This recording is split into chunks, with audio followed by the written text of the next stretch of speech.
welcome back to Tool Life. This is a look at some new and old Dewalt clamps. I've been using these trigger clamps for a couple years now, and this screw handle.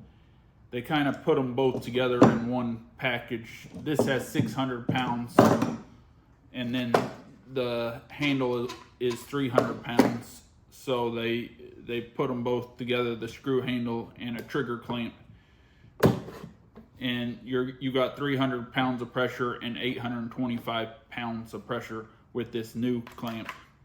It's pretty nice. I'll put some links down below to Amazon. You can reverse this so you can push out on things if you need to.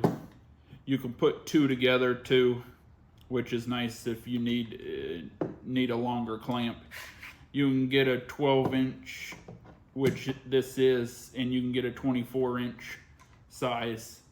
The item number is DWHT83600, and you can put two together and make your clamping surface longer if you need to. So, and then you have two screw handles to adjust. So they're real nice. They're just a little expensive, but we'll see how I like it, and I will let you know. Thanks for watching, and like and subscribe.